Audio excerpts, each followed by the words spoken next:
नमस्कार दोस्तों, सुजला वायरल में आपका स्वागत है। आज हम चलेंगे श्री सिद्धपीठ पाबोलाव धाम की ओर, जो कि जसवंतगढ़ ग्राम में बसा हुआ है। पाबो तलाई के किनारे पाबोलाव धाम अपने आप में एक सुप्रसिद्ध तीर्थ स्थल एवं रमणीय स्थल है। यहाँ पर हनुमान जी का एक भव्य मंदिर है। साथ ही साथ यहाँ पर पाबो तालाब है। इसके किनारे एक भव्य पशु मेला भी लगता है। दोस्तों, यह मंदिर करीब 270 सालों से भी ज्यादा पुराना है, जो कि सालासर बालाजी के समकक्ष एवं समकालीन बताया जाता है। बताया जाता है कि यहाँ पर निकटवर्ती ग्राम आसोटा में 2 मूर्तियां मिली, जिसमें से एक पाबोलाव एवं दूसरी सालासर में स्थापित हुई। इसके कुछ विरोधात्मक तथ्य भी इंटरनेट पर उपलब्ध हैं, परंतु हम आज प्रमाण के साथ जानेंगे कि क्या है इसका सच्चा इतिहास।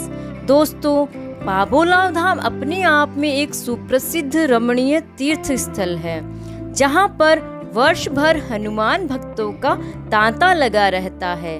साथ ही यहाँ पर चैत्र पूर्णिमा एवं शरद पूर्णिमा के दिन विशेष भक्तों की भीड़ उमड़ती है एवं यहाँ पर वर्ष में एक बार भाद्रपद महीने में पशु मेला भी लगता है, जो कि विश्व प्रसिद्ध पशु मेला है। साथ ही दोस्तों, पाबोलाव धाम पिछले 270 वर्षों से भी अधिक समय से इतिहास के बड़े बड़े कार्यक्रमों का साक्षी बना है। आप अपनी स्क्रीन पर देख पा रहे हैं किस प्रकार यहाँ पर बड़े बड़े यज्ञ एवं 1.25 लाख हनुमान चालीसा के पाठ एवं भव्य धार्मिक आयोजन होते रहते हैं।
वर्तमान में इस श्री सिद्धपीठ पाबोलाव धाम के पीठाधीश्वर महंत कमलेश्वर जी भारती हैं। चलिए उनके मुखारविंद से जानते हैं क्या है पाबोलाव धाम का इतिहास और इससे भिन्न विचार भी प्रचलित हैं, उसका भी आज खंडन किया जाएगा।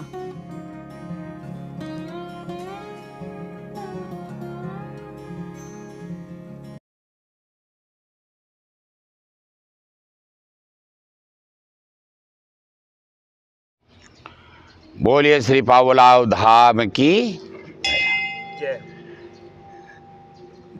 ये मुझे तो यहाँ आज की तारीख के हिसाब से लगभग 33 वर्ष लगभग होने आए हैं यहाँ। इसका इतिहास ऐसा है, जहाँ तक मैंने सुना है और हमने इसकी खोजबीन की है, उसके अनुसार विक्रम संवत 1811 में दो मूर्ति आसोटा ग्राम में प्रकट हुई थी, जहां एक रास्ता है आसोटा से डाबड़ी, कच्चा रास्ता जाता है। और हमने ये आसोटा के बारे में आसोटा के लोगों से ही सुना है, वही बता रहा हूँ, मेरा इसमें कुछ नहीं है। वर्तमान में आसोटा के ठाकर हनुमान सिंह जी है, उनके खेत में निकली हुई सुना है। मोटाराम घीटाला चौधरी हल चला रहा था और हल चलाते हुए हल की नोक थे दो मूर्तियों का प्रादुर्भाव हुआ। उस समय तत्कालीन ठाकर वहां के जो थे, तो चौधरी ने ठाकुर को कहा कि बोले अंदाता मैं ये ऐसे हल चला रहा था और हल की नोक से ऐसे दो मूर्तियों जमीन में से निकली है। तो ठाकुर ने कहा भाई ला करके कोठड़ी में रख दो, और कोठड़ी में रख दी गई। समय पा करके, समय का पूरा निर्धारित समय हमारे पास में है नहीं, ठाकुर को दृष्टांत होता है कि तूने मेरी प्रतिमाओं को यहाँ बंद कैसे की। तब कहते कि बोले प्रभु मैं इसके बारे में कुछ नहीं जानता। तो बोले मेरे भक्त के पास में दो बैलगाड़ी है और उस बैलगाड़ी में बैठा करके रवाने कर दो अलग अलग। जो बैलगाड़ी रुक जाए वहीं मेरी प्रतिमा को स्थापित कर दिया जाए। सुबह हुआ, ठाकुर ने गांव के लोगों को कहा, तो मोटाराम चौधरी जो था, घीटाला जाट बताते, उन्होंने कहा बोले अंदाता मेरे पास में गाड़ियां दो मौजूद है। उन बैलगाड़ियों में रख करके इन बैलों को जोड़ करके छोड़ दिया गया। तो बैलों ने वहाँ से पूर्व दिशा का रास्ता पकड़ा और जहाँ अपने वर्तमान में अभी बैठे हैं, इसका पुराना नाम पाबू तलाई था। और ये इसका प्रमाण कोई मांगे तो आज मेरे पास में नहीं है। जिस व्यक्ति के पास में था हम लेने के लिए गए थे, जिसने हमको बताया, मैंने कहा हमको लिख के दे दो। तो बोले महाराज जी मैं यहीं हूँ, 2 दिन में आके आपको दे दूंगा। उसके काम होया, वो वापस गांव चला गया। 12 महीना बाद में हम वहाँ गए लाने के लिए, तो उसकी डेथ हो चुकी थी। 4 पिंगल शब्द जो छंद है उसमें इसका इतिहास है। ये जो अपने पीछे आप देख रहे हो, ये पाबू तलाई के नाम से इसको लोग जानते हैं। पुरानी टाइम में आसोटा, खानपुर, सुजानगढ़ इससे पानी पीते थे। जसवंतगढ़ का उस समय जन्म नहीं हुआ था, तो यहां से पानी पीते, इसको कहते थे पाबू तलाई। और आसोटा से बैलगाड़ियां रवाने होकर के पहली बैलगाड़ी पाबोलाव के पास में आके रुकती, यानी पाबू तलाई के पास में। तो यहाँ ये जो स्थान बना हुआ है, यहाँ एक अपने मारवाड़ी में खेजड़ी कहते हैं, संस्कृत में उसको क्षमी वृक्ष कहते हैं, और बड़ी खेजड़ी हो जाती है तो मारवाड़ी भाषा में उसको कहते हैं खेजड़ा। तो यहाँ एक बड़ा खेजड़ा था, उसके नीचे बैठा दी एक मूर्ति। और दूसरी मूर्ति जिसको आज सालासर कहते हैं, सालासर बाद में हनुमान जी के जाने के बाद में बना, पुराना नाम उसका दो बताते हैं। एक तो जुलियासर की ढाणी थी, उसका एक नाम, एक तो नाम कहते हैं सारंगसर, एक नाम सालम सिंह जी की ढाणी। उन दोनों से नाम जो सालासर पड़ा। और हनुमान जी यहाँ आकर के बैठे तो पाबू तलाई से हनुमान जी का स्थान पड़ गया पाबोलाव हनुमान मंदिर। ठीक है, पाबोलाव हनुमान मंदिर। तो पाबोलाव हनुमान जी के नाम से ये मूर्ति प्रसिद्ध हुई।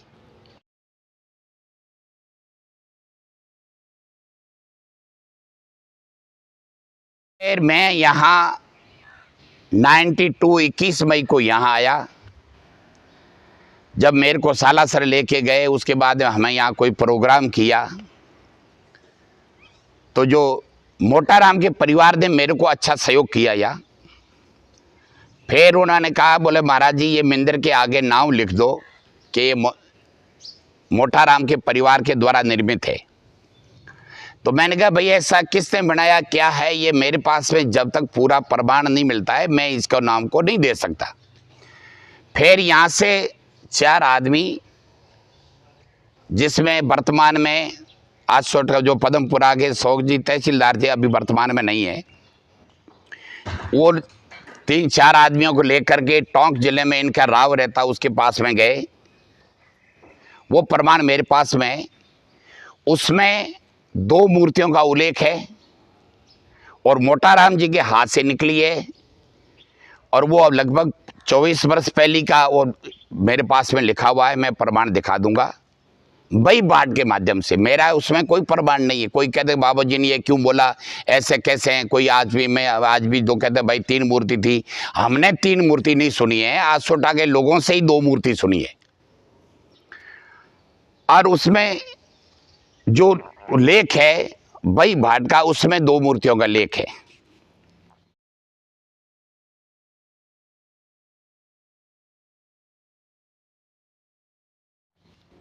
अब उसमें पहली यह मंदिर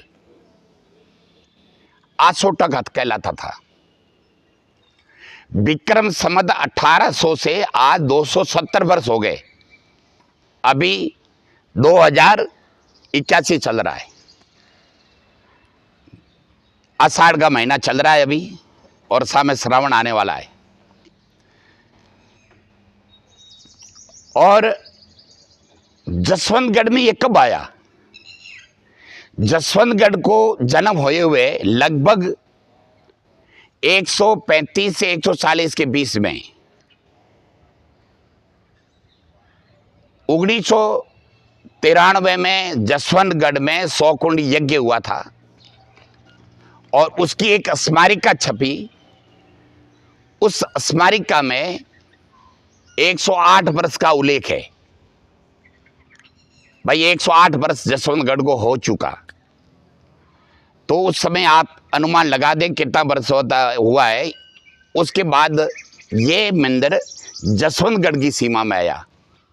जसवंतगढ़ जब बना तो आसोटा और खानपुर की जगह निकाल करके जसवंतगढ़ को दी गई। जसवंतगढ़ के खालसा गांव है, इसका कोई धनी दौरी नहीं था। धनी दौरी उसको कहते हैं कि राजाओं के टाइम में एक गांव होता, गांव का जो संरक्षक होता था ठाकुर, तो वो उसका धनी होता था। उसके अंदर कोई लोग उपद्रव नहीं करे, उसके अंदर कोई लोगों को कोई फालतू बाहर से आके सताए नहीं, इसलिए एक जवाबदेही होती थी दरबार की तरफ से। नीचे ठाकुर को नियुक्त किया रहता, भाई ये गांव आपका, इसको देख रेख करनी है आपको। तो ये जसवंतगढ़ के कोई धनी नहीं था, इसको खालसा गांव घोषित किया हुआ था। और जोधपुर के द्वितीय जसवंत सिंह जी के नाम से इस गांव को बसाया गया और एक सुजानगढ़ के सेठ ने बसाया। तब ये गांव, ये जो पाबोलाव धाम है, ये जसवंतगढ़ की सीमा में आ गया।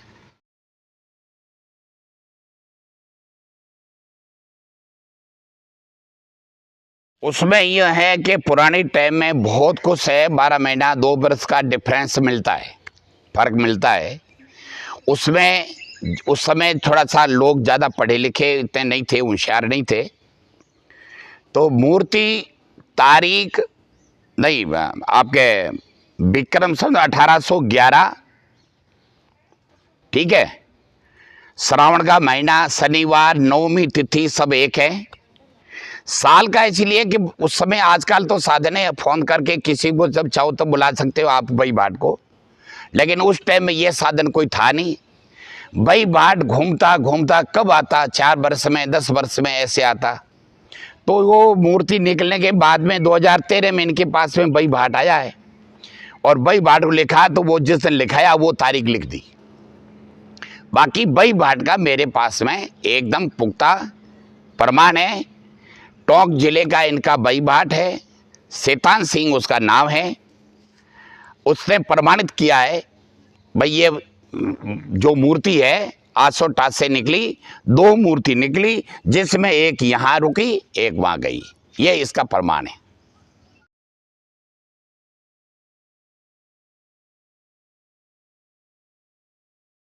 चैत्री नवरात्र, प्रथम नवरात्र के दिन विक्रम संवत चालू होता है। तो विक्रम संवत चालू होता है तो चैत्री पूर्णिमा को यहाँ विशेष प्रोग्राम होता है। हनुमान जी के सार्वजनिक सुंदरकांड होता है और प्रसाद होता है, और हनुमान जी की विशेष आरती होती है। और हनुमान जी का जन्म भी चैत्र शुद्ध पूर्णिमा को बताते हैं, शास्त्रोक्त ऐसा प्रमाण है। तो उसी के माध्यम से ही चैत्र पूर्णिमा का विशेष यहाँ प्रोग्राम होता है। और उसके बाद जो है कार्तिक पूर्णिमा का एक विशेष प्रोग्राम होता है, सार्वजनिक सुंदरकांड होता है और प्रसाद होता है, और 2-2.5 हज़ार आदमी प्रसाद लेते हैं, जितने भी जो भी आवे। और उसके आगे फिर श्रावण के अंदर यहाँ विशेष पूजा होती है। सुजानगढ़, लाडनू, जसवंतगढ़ आसपास के खूब लोग आते हैं। और ये मैं यहाँ आया 92 में, तो 93 में यहाँ पूजा चालू हुई। उसके बाद में श्रावण में निरंतर चलती है 1 महीना, और बढ़िया धूमधाम खूब अच्छा मेला रहता है पूरा महीना, और अच्छा प्रोग्राम होता है।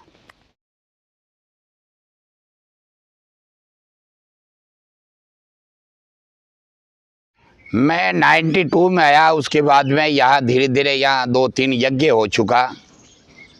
पहले ये पंचकुंडी यज्ञ हुआ, 94 में पंचकुंडी महामारुति यज्ञ हुआ, और 99 में 9 कुंडी महामारुति यज्ञ हुआ।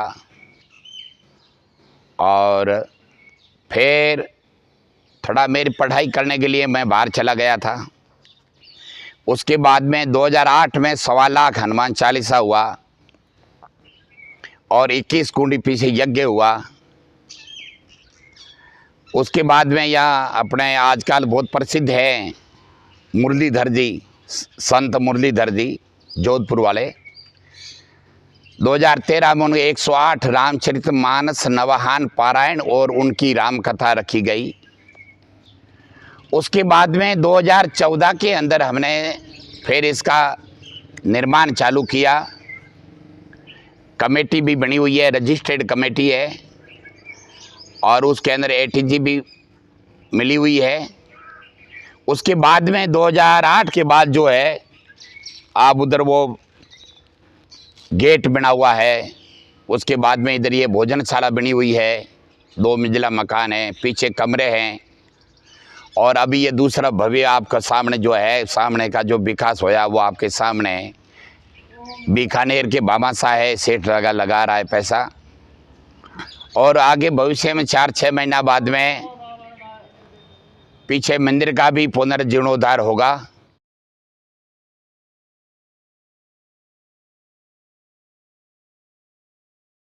आजकल तो ये टेक्नोलॉजी युग है, तो इसमें बहुत ज़्यादा प्रचार हो जाता है। और विशेष अभी सामने जो है गुरु पूर्णिमा आ रही है। गुरु पूर्णिमा का यहाँ विशेष एक प्रोग्राम होता है, व्यास पूजा होती है हमारे परंपरा, संन्यास के परंपरा से। मैं श्री पंच दशनाम जूना अखाड़ा से जो है हूँ, और वर्तमान में श्री पंचदशनाम जूने अखाड़े के अंतर्राष्ट्रीय महामंत्री भी हूँ, जिसे 2 वर्ष पीछे यहाँ लोगों ने अच्छा प्रोग्राम किया था, स्वागत किया था। और लोग थोड़ा सा नाम पूरा बोलते नहीं है, कमले भारती ऐसे बोलते हैं। मेरा पूरा नाम है श्री महंत कमलेश्वर भारती, पाबोलाव धाम महंत को पीठाधीश्वर को जो आपको उचित लगे। नाम श्री महंत कमलेश्वर भारती है। ये अखाड़े के दिया हुआ है, मैं नहीं कहता हूँ, गुरु महाराज का दिया हुआ है कमलेश्वर भारती, इन अखाड़े ने दिया श्री महंत कमलेश्वर भारती। और ये है आज का ये टेक्नोलॉजी युग है, इसका भरपूर उपयोग करो, अच्छे के लिए करो, अपना भविष्य अच्छा बनाओ।